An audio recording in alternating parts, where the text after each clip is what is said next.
भैया कितने हो गए? वही मैडम जितना 20 रुपया रोज की तरह। उसी नंबर पे कर दिया। ठीक है मैडम। अच्छा मैडम एक बात पूछें आपसे। जी पूछिए। मैडम आप ये बैंक में नौकरी करती हैं, तनख्वाह कितना मिल जाता होगा यहाँ पे? अरे भैया आपको जान के क्या करना है, अपने काम से काम रखो ना। बड़े है तनख्वाह पूछने वाले। पहले आप ये वीडियो देखिए। कितने हो गए भाई? भैया वो 40 आज का और 20 रुपया कल का भी बाकी था ना आपका। अच्छा मैं कर देता हूँ। ओके मैं उसी वाले नंबर पे कर दे रहा हूँ ना भैया। अच्छा भैया वो आप बताए नहीं कि आप दोनों का तनख्वाह कितना मिलता है अंदर। कपड़ा तो बहुत अच्छा अच्छा पहनते हैं आप लोग, तनख्वाह भी अच्छा ही मिलता होगा। पागल हो गया यार। हाँ मना किया ना कि सैलरी नहीं पूछी जाती। समझ नहीं आता है यार, रिक्शा चला तो रिक्शा चलाओ, फालतू का दिमाग खराब करते हो यार।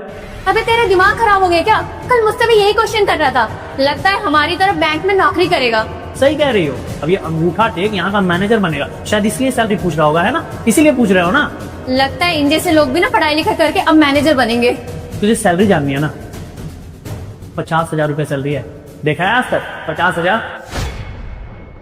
हाँ इसने तो कभी 50,000 देखे भी नहीं होंगे। महीने का यही कोई 10 से 15,000 कमाता होगा, है ना?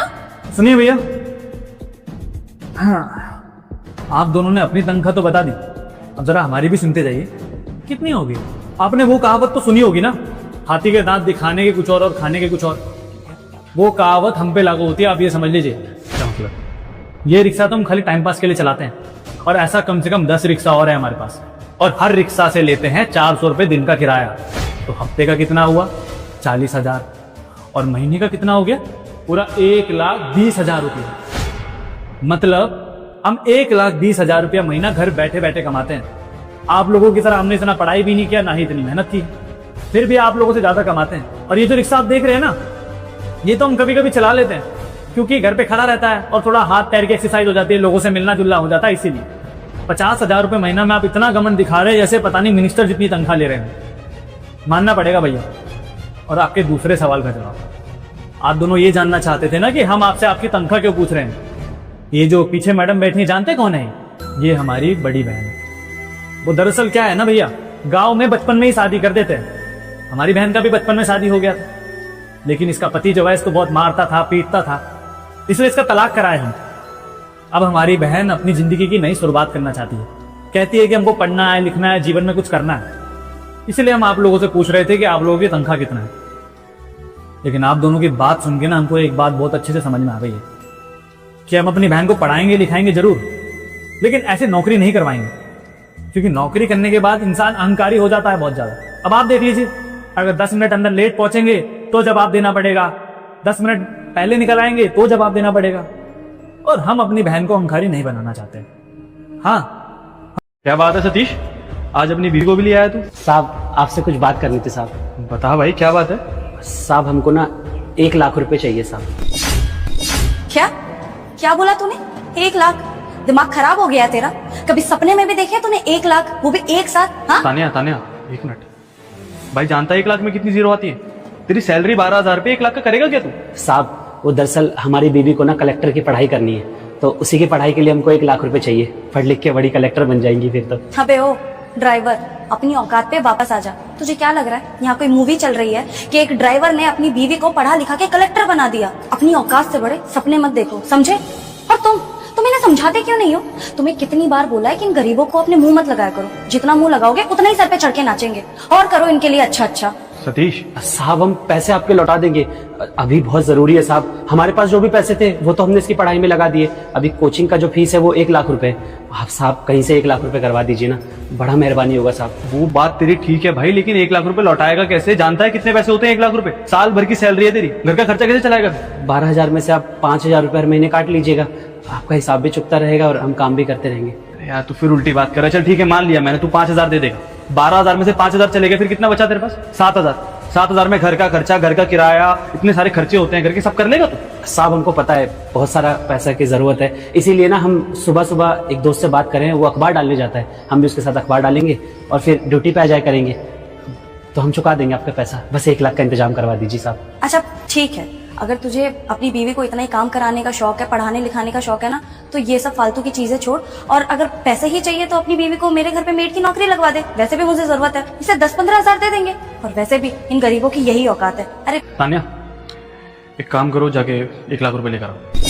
क्या पागल हो गए हो तुम? सच में इन गरीबों को 1 लाख रुपए देने वाले हो? तानिया, मैंने तुमसे कहा ना कि तुम 1 लाख रुपए लेकर आओ। ये लो। ये ले भाई, करा ले अपनी बीवी के सपने पूरे, पढ़ाई कराओ उसको अच्छे से। बहुत बहुत शुक्रिया साहब। साहब ये एहसान कभी नहीं भूलेंगे और सारा पैसा आपका लौटा देंगे, कसम खाते हैं साहब। और साहब यकीन मानिए, जिस दिन हमारी बीवी कुछ बन जाएगी ना, उस दिन सबसे पहले हम आप ही का नाम लेंगे कि आप ही ने आगे आके मदद करी थी। इसके लिए बहुत बहुत शुक्रिया साहब। ये लो, तुम ये पैसा लेके घर जाओ, शाम को आते हैं। रुकिए, बहुत कम लोग होते हैं जो अपनी बीवी को आगे बढ़ते देखना चाहते हैं।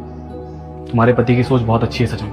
तो मन लगा के मेहनत करना, अच्छे से पढ़ाई करना, और कल को अगर बड़ी अफसर बन जाती हो तो अपने पति का संघर्ष मत भूल जाना, हमेशा इसका साथ देना। मैंने बहुत सारे केसेस सुने हैं जिसमें पत्नियां अपने पति का साथ छोड़ के चली जाती हैं, लेकिन तुम ऐसा मत करना। जी साहब, आप बिल्कुल चिंता मत करिए, हम भी अपने पति की मदद करना चाहते हैं, इसीलिए हम भी मेहनत कर रहे हैं। हम बाकी औरतों की तरह नहीं है जो अपने पति का साथ छोड़ दें। और साहब, हम पूरी लगन के साथ अपनी पढ़ाई करेंगे, और जब हम कुछ बन जाएंगे ना। नमस्ते मैडम। नमस्ते। मैडम, आपने बोला था ना कि आपको अपने घर में काम वाले की जरूरत है, तो ये मेरा दोस्त है रामधारी, कुछ दिनों से इसको काम की जरूरत है, तो मैंने बोला कि चल मैडम के पास तेरे को काम दिलवाता हूँ, तो इसको लेकर आ गया। अरे वाह, ये तो बहुत अच्छा किया आपने। अब आप जाओ, शुक्रिया। ठीक है मैडम, काम अच्छे से करना, ठीक है? अच्छा मैडम, चलता हूँ। अंदर आओ। अरे अरे नहीं नहीं, ये क्या कर रहे हो? चप्पलें क्यों उतार रहे हो? कोई प्रॉब्लम की बात नहीं है, चप्पलें पहन कर रखो। वैसे भी सर्दी का मौसम है, तुम्हें ठंड लग जाएगी। ऐसे आ जाओ। अरे अरे, ये क्या कर रहे हो? नीचे क्यों बैठ रहे हो? मैंने तुम्हें चप्पलें नहीं उतारने दी, तो फिर नीचे क्यों बैठ रहे हो? नहीं मैम साहब, ठीक है, यहाँ पे सही है। नहीं नहीं, ऐसा अच्छा नहीं लगता। ऊपर बैठ जाओ सोफे पर। देखो, तुमसे पहले जो मेरे घर पर काम करते थे ना, मैं उन्हें महीने के 7,000 देती थी। तो अब तुम बताओ, अगर तुम्हें ठीक लगे तो। ठीक है मैम साहब। वैसे मैम साहब, आपके घर में कितने लोग हैं? वैसे एक बात बताओ, तुम देखने में ज्यादा उम्र के नहीं लगते हो। तो दरअसल मैम साहब, जब मैं छोटा था ना, मेरे मम्मी पापा गुजर गए थे, तो बस मैंने छोटी उम्र से कमाना शुरू कर दिया। घर पे छोटे भाई बहन भी हैं, उनको पढ़ाता भी है, उनकी जिम्मेदारी मेरे पे ही आ गई है। सारे काम करने आते हैं मुझे, खाना भी बनाना आता है, मैकेनिक का काम भी करता था, पंखा वंखा भी ठीक कर लेता हूँ मैम साहब मैं। अच्छा, यानी कि तुम कम उम्र से ही जिम्मेदारियां संभाल रहे हो, अपनी, अपने घर की और अपने भाई बहनों की। जी जी मैम साहब। चलो, ये तो बहुत ही ज्यादा अच्छी बात है। मैम साहब, वैसे एक बात कहनी थी, आप बहुत अच्छे इंसान हो। मैं चप्पल उतार रहा था, आपने मुझे चप्पल भी नहीं उतारने दी। मैं जमीन पर बैठ रहा था, आपने मुझे जमीन पर भी नहीं बैठने दिया। और स्टील के गिलास में चाय पी रहा था, उसके लिए भी मना कर दिया, और मुझे कप में चाय दी। मैम साहब, मैं जहाँ भी जाता हूँ ना, लोग बहुत बुरी तरीके से बात करते हैं मुझसे। टूटे हुए गिलासों में चाय देते हैं, स्टील के गिलास में चाय दे देते हैं, कभी किसी ने कप में चाय नहीं पिलाई। हमें तो दूर से ही कह के बोल देते हैं कि भाई जमीन पर बैठना है तुमको, और आपने मुझे सोफे पर बिठाया। मैंने जिनके घर में भी काम करा ना मैम साहब, सब मुझसे गलत तरीके से बात करते थे, उल्टा सीधा बोलते थे। मैं कभी किसी को पलट कर जवाब नहीं दिया। मैं यही सोचकर चुप हो जाता था कि शायद यही मेरी किस्मत है। मुझे देखने वाला तो कोई नहीं है ना। मम्मी पापा थे, वो तो चले गए, मुझे अपने भाई बहन के बारे में सोचना है, उनके स्कूलों की फीस भरनी है। मैं इसीलिए चुप हो जाता हूँ। मैं मानता हूँ मैं छोटा काम करता हूँ, घर में साफ सफाई का काम करता हूँ, खाना बनाता हूँ, बर्तन धोता हूँ, सारी चीजें करता हूँ, पर वो तो मैम साहब, मैं भी इंसान ही ना। किसी को कोई हक नहीं ना किसी से ऐसे बात करने का। सबसे एक बराबर बात करनी चाहिए ना मैम साहब, से आप वैसे कर रहे हैं। देखो, मैं बाकी लोगों के बारे में तो नहीं जानती कि आज के जमाने में भी लोग इस तरह से बिहेव करते हैं दूसरों के साथ, लेकिन हमारे घर में तुम्हें इन सब चीजों को लेकर के फिक्र करने की जरूरत बिल्कुल भी नहीं है। क्योंकि तुम काम कर रहे हो घर में, तो इसका मतलब ये नहीं है कि तुम्हारी इज्जत नहीं होगी। मेरे भी हस्बैंड है, वो भी काम करते हैं, घर भी संभालते हैं, तो मैं समझ सकती हूँ।